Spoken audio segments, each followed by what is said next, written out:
Et ce sont ces choses que vous allez faire dans le secret qui vont justifier votre admission sur la scène publique. Parce que Dieu ne présente que ceux qui ont réussi au test du secret. Et la préparation fait partie de ces tests. Toi, ta préparation, quant à toi, peut être les moments que tu es en train de sacrifier les nuits. Ta préparation à toi, ça peut être le fait que Dieu te demande de sacrifier ton sommeil. Ta préparation à toi, c'est peut-être la constance que Dieu t'impose. Ta préparation à toi, c'est peut-être l'évangélisation que tu dois faire. Tu n'es pas célèbre, tu n'es pas connu, mais Dieu t'appelle à une préparation. À chaque fois que le Saint-Esprit est en train de t'imposer la pression de la préparation, c'est qu'il a une destination, une destinée qui est glorieuse en ce qui te concerne.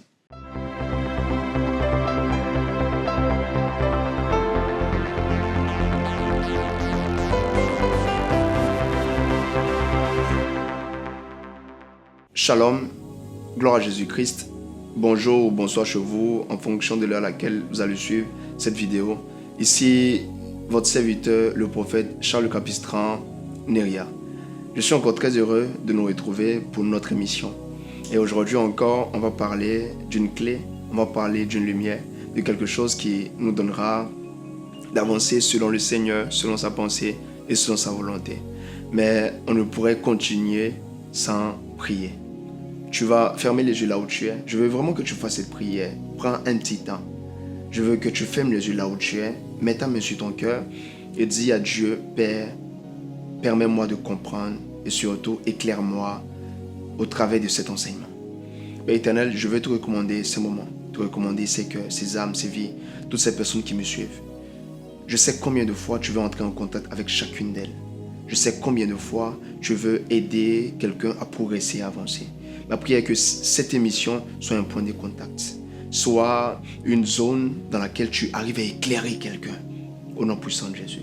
Merci parce que tu es là. Merci parce que tu prends le contrôle. Merci parce que tu diriges. Au nom puissant de Jésus. Amen. Alors aujourd'hui, j'aimerais nous parler du commencement. Pour ce faire, on va prendre le texte de Marc chapitre 1. On va le lire ensemble. Marc chapitre 1, à partir du verset 1er, la Bible dit: Commencement de l'évangile de Jésus-Christ, Fils de Dieu, selon ce qui est écrit dans Ésaïe.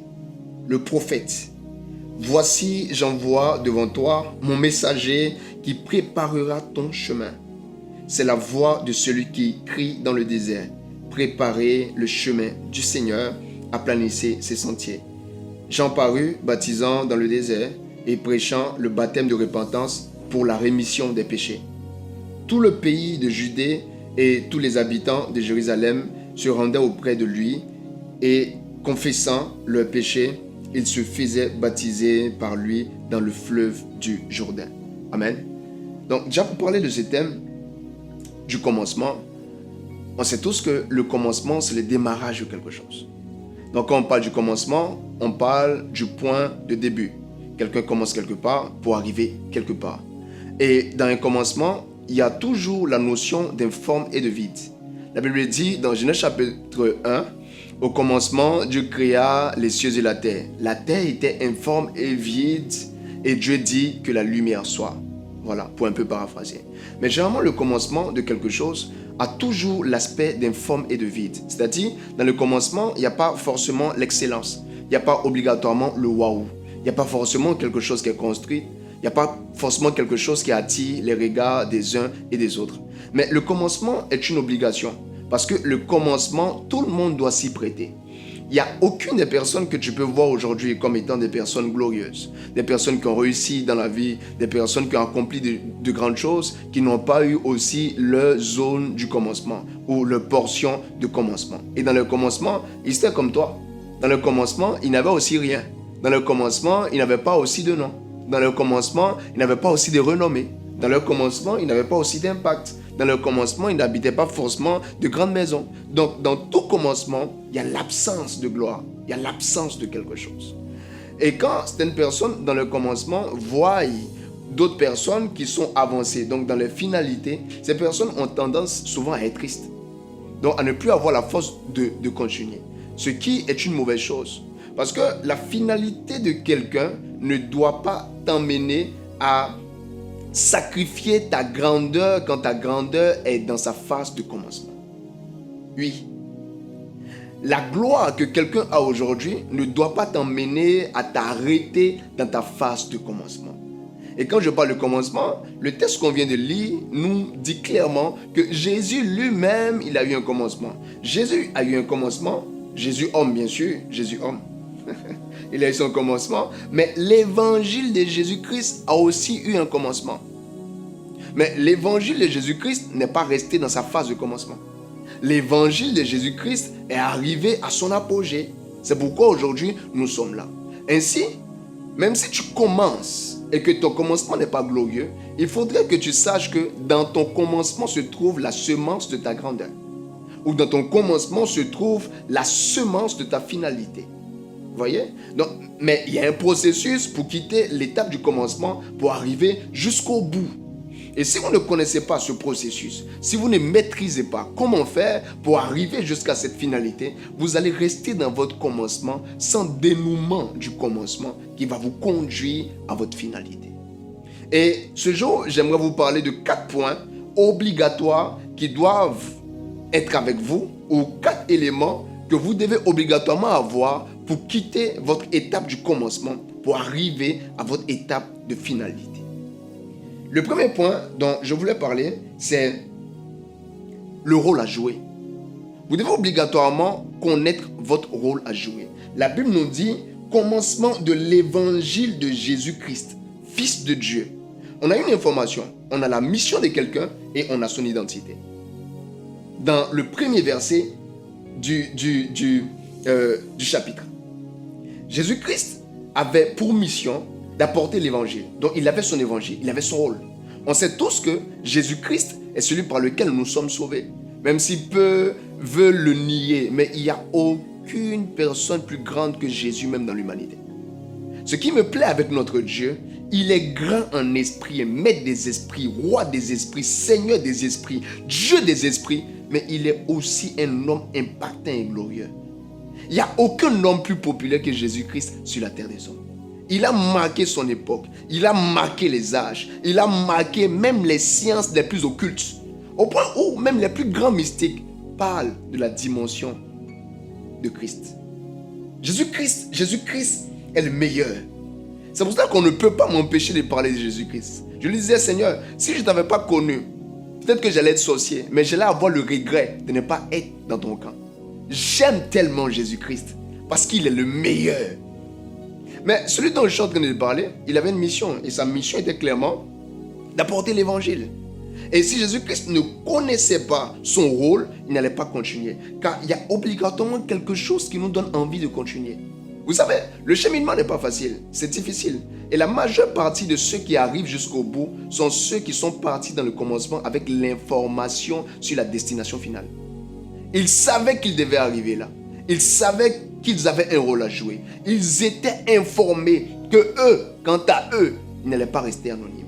Ils ont poursuivi une vision. Non, ils ont poursuivi, comment on appelle ça, un rôle. Ils ont gardé une mission.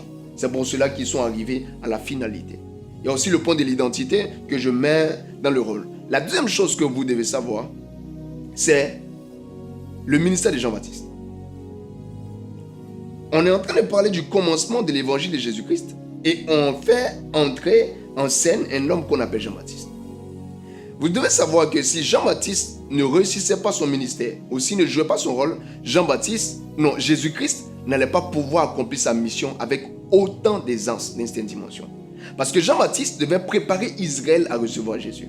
C'est Jean-Baptiste qui a baptisé Jésus. C'est Jean-Baptiste qui a présenté, Jésus-Christ à Israël. Il est venu trouver Jean-Baptiste au désert. Il a baptisé et il a présenté. Mais c'est quoi Jean-Baptiste dans notre vie? C'est quoi Jean-Baptiste dans ton processus de finalisation? C'est la préparation. Toute personne qui veut arriver à sa finalité doit comprendre l'importance de la préparation. La préparation est une obligation pour la montée. La préparation est une obligation pour l'impact. La préparation est une obligation pour quelqu'un qui accomplit sa mission. Si vous n'avez pas de préparation, si vous n'avez pas de Jean-Baptiste, vous allez rester à votre niveau, à votre étape. Vous n'allez jamais progresser. La préparation est le véhicule qui nous fait quitter une dimension et nous conduit à une autre dimension. La préparation est le langage des rois pour un lendemain meilleur. La préparation est l'élément qui fait d'un pauvre un riche en devenir. La préparation est vraiment, vraiment obligatoire. Et vous devez le savoir. Et dans votre préparation, il y a des signes qui montrent que vous êtes en train de faire une mauvaise préparation. Et parmi ces signes, il y a l'inactivité. Si vous êtes inactif, pensant que vous êtes au repos, vous n'avez rien compris. Vous êtes en train de faire une mauvaise préparation. Parce que la préparation, ce n'est pas l'absence de mouvement. La préparation, c'est un mouvement, mais qui n'est pas présenté aux yeux de tous. Je me rappelle, il y a quelque temps en arrière, j'aime beaucoup lire. J'aime beaucoup voir ceux qui sont venus avant moi dans l'œuvre que je fais. Et vous devez savoir qu'un homme sage est un homme qui apprend à regarder dans le passé. Parce que le futur se trouve dans le passé. La Bible est claire en disant il n'y a rien de nouveau sous le soleil. Elle dit, si vous voyez quelque chose que vous pensez être nouvelle, sachez qu'elle a été déjà faite dans les générations passées. Et je m'évertue à lire certains livres des hommes du passé comme Watchman Nee, un homme que je respecte profondément, avec une telle dimension dans l'esprit. Il y a des choses que j'ai vécues seulement en étant au contact de l'expérience ou des écrits de cet homme dans ma vie, dans ma destinée et même dans ma relation avec le Seigneur. J'ai compris beaucoup de choses avec le Saint-Esprit et tout. Et souvent, quand je regardais ma génération, je regardais le réveil actuel, quand le Seigneur me parlait, je venais regarder et tout, et que je ne voyais pas ce que je voulais voir. Il y avait une sorte de tristesse qui venait dans mon cœur. Je me demandais, mais Seigneur, pourquoi est-ce que tu m'as dit ça et que je n'arrive pas à voir ça autour de moi? Un jour, le Seigneur m'a dit, tu ne peux pas, dans cet état, réussir à accomplir ou réussir à manifester ce que Watchman Nee a manifesté dans une dimension dans laquelle tu n'es pas encore arrivé. Vous devez savoir que peu importe le désir d'un enfant d'avoir de la barbe ou d'avoir un menton qui est rempli de barbe, il n'y a aucune prière qui fait arriver la barbe. C'est le temps en fait, c'est la croissance, c'est la progression qui manifeste cette barbe-là. Et le Seigneur m'a dit, il y a des choses que vous voulez obligatoirement voir aujourd'hui, mais que vous ne pouvez pas voir parce que vous n'êtes pas encore arrivé au niveau où vous devez les voir. Vous êtes dans votre commencement, mais vous devez rester dans votre préparation. Et j'annonce au corps du Christ, je dis à l'église corps du Christ que nous sommes dans le commencement d'un puissant réveil qui est en train de se préparer. Je ne vous le dis pas pour le dire, je vous le dis parce que je l'ai entendu. J'ai accès au conseil, j'ai compris, j'ai entendu en fait des choses qui sont sur le point d'arriver. Vous allez voir, je vous ai annoncé, je vais encore vous le réannoncer. Cette saison dans le monde entier, Dieu va susciter des étendards, des personnes qui vont afficher Jésus en public de partout. Vous allez voir ça, que ce soit sur les réseaux, que ce soit en cachette, dans des pays reculés, vous allez voir. Mais nous sommes dans la phase de préparation. Et dans cette préparation, comme je vous le disais, le mouvement est une obligation. Si vous n'avez pas de mouvement, vous n'aurez pas de signe. Parce que le Saint-Esprit dans votre cœur va vous pousser à faire des choses que peut-être tout le monde ne verra pas. Et ce sont ces choses que vous allez faire dans le secret qui vont justifier votre admission sur la scène publique. Parce que Dieu ne présente que ceux qui ont réussi au test du secret. Et la préparation fait partie de ces tests. Toi, ta préparation quant à toi, peut-être les moments que tu es en train de sacrifier les nuits. Ta préparation à toi, ça peut être le fait que Dieu te demande de sacrifier ton sommeil. Ta préparation à toi, c'est peut-être la constance que Dieu t'impose. Ta préparation à toi, c'est peut-être l'évangélisation que tu dois faire. Tu n'es pas célèbre, tu n'es pas connu, mais Dieu t'appelle à une préparation. Et pour ce fait, je vais vous dire quelque chose. À chaque fois que le Saint-Esprit est en train de t'imposer la pression de la préparation, c'est qu'il a une destination, une destinée qui est glorieuse en ce qui te concerne. Ne manque pas ta préparation, ne sois pas inactif, reste actif même dans le secret. Dieu va te préparer et il prépare aussi ton esprit, il prépare ton être, il prépare tout ce qui te concerne. Le troisième point, c'est que Abraham doit obligatoirement devenir Abraham. C'est une loi. Lorsque vous prenez la Bible, l'histoire d'Abraham commence en Genèse chapitre 12. Abraham devient Abraham en Genèse chapitre 17. Mais entre Genèse chapitre 12 et Genèse chapitre 17, il y a quelque chose qui se passe. Dieu change la vision. Au commencement, Dieu dit à Abraham, écoute, les nations qui vont sortir de toi seront comme le sable de la mer et tout ça. Abraham il reçoit cette information. Mais quand on passe dans Genèse chapitre 15, on voit que Dieu dit à Abraham, maintenant, tes descendants seront comme les étoiles du ciel. Donc pour que Abraham devienne Abraham, il faut obligatoirement qu'il y ait changement de vision.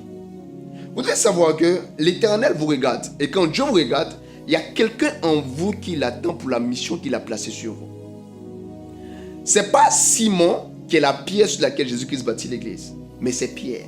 Même quand Simon reçoit l'information que lui doit devenir Pierre et que Pierre doit recevoir les clés, Simon doit devenir d'abord Pierre. Une des choses qui bloque dans votre vie, c'est que vous ne comprenez pas que la transformation est une obligation. Vous devez changer de perception, de conception. Vous devez changer de vision. Vous devez changer de motivation. Dieu attend que Abraham devienne Abraham. Et c'est une transformation qui doit s'imposer à toi. Le problème, ce n'est pas Dieu qui n'est plus assez puissant. Le problème, ce n'est pas les difficultés qui sont trop. Le problème, ce n'est pas que le diable est devenu fort. Non. Le problème, c'est juste que peu ont subi la transformation d'Abraham en Abraham. Le père élevé doit devenir le père d'une multitude. Pour ce faire, tu dois commencer à te regarder d'un regard nouveau. Tu dois commencer à te percevoir d'une perception nouvelle. Tu dois commencer à te concevoir d'une conception nouvelle. Tu n'es plus la petite fille qui n'avait pas de mission. Tu n'es plus le jeune homme qui était sans avenir. Tu n'es plus cette personne qui errait ça et là. Tu es devenu quelqu'un qui a une place intégrante dans le projet de Dieu. Et le quatrième point, c'est Jacob doit devenir Israël. Jacob doit devenir Israël. Et quand je parle de Jacob qui doit obligatoirement devenir Israël, je suis en train aussi faire appel à l'événement qui fait que Jacob devient Israël. Et cet événement, pour ceux qui sont de bons lecteurs, de bons étudiants, de bons enfants de Dieu, ils savent que c'est Péniel. Un endroit où un homme rencontre Dieu. Et quand il rencontre Dieu, par un processus surnaturel, il arrive à lutter avec Dieu jusqu'au matin. Vous comprenez? Cela veut dire qu'il faut obligatoirement une portion surnaturelle qui t'accompagne pour que tu puisses arriver à ta finalisation. Il n'y a aucun grand qui a accompli de grandes choses sans une portion surnaturelle, sans une substance surnaturelle, sans une rencontre surnaturelle, sans une relation surnaturelle, sans une vie surnaturelle, sans une rencontre les nuits. J'insiste encore dessus, sur cette dimension de nuit. Rencontrer le Seigneur, puiser dans la source qu'est Jésus-Christ. Aujourd'hui, une des plus grandes tristesses que j'ai, c'est qu'on a une génération d'enfants de Dieu qui sont plus charnels que spirituels. Et même quand on parle de spiritualité, il y a d'autres qui sont beaucoup dans l'émotivité et qui pensent que parce que les émotions sont invisibles, ils sont dans la spiritualité. C'est une grave erreur. Les émotions sont vacillantes, mais la spiritualité demeure. Un homme qui est spirituel est un homme qui est régi par une discipline intérieure qui est incroyable. Un homme qui est spirituel est un homme qui est régi par une maîtrise de soi surnaturelle. Et tristement, quand je regarde ma génération aujourd'hui, j'ai l'impression de voir plus de gens émotionnels que spirituels. Et cette vie de l'esprit n'arrive pas à les accompagner.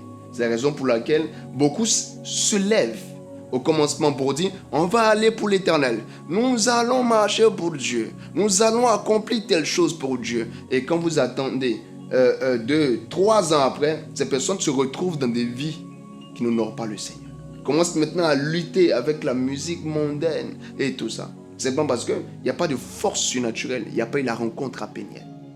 Si vous voulez quitter une dimension où vous n'apportez rien à votre société, à votre famille, à ceux qui vous entourent, une dimension où vous n'êtes pas utile à Dieu, dans cette dimension de commencement, des formes et de vide, et arriver au niveau où vous devenez incontestable, un soldat fiable dans l'armée de Dieu. Pour cette génération, vous êtes obligé de passer et de respecter ces 4 points. Alors tu vas prier avec moi là où tu te trouves. Père éternel, je te recommande cette vie, cette personne qui est en train de m'écouter. Ma prière est que tu lui donnes la force de pouvoir appliquer ces messages et de respecter ces 4 points. Je prie pour quelqu'un qui n'a pas encore eu son Péniel à lui, que tu lui permettes, que tu lui fasses la grâce de te rencontrer afin de jouir de ta force surnaturelle que tu nous donnes en Jésus-Christ. Que le diable soit trouvé menteur dans sa vie et que Satan n'arrive pas à l'arrêter dans son commencement. Qu'il ne soit pas mis dans une caserne, dans un endroit, dans un système où il est incapable d'être productif. Veille sur lui, marche avec lui. Au nom puissant de Jésus que j'ai prié. Amen. Alors, si cette émission t'a été d'une aide, si cela t'a béni, invite quelqu'un, partage, commente quelque chose, tag quelqu'un, permet à quelqu'un de découvrir ce que tu viens de découvrir. Et si tu as des questions, on aura une session où je vais prendre la peine de répondre vraiment aux questions. Parce que Dieu m'a dit, dans cette saison, va et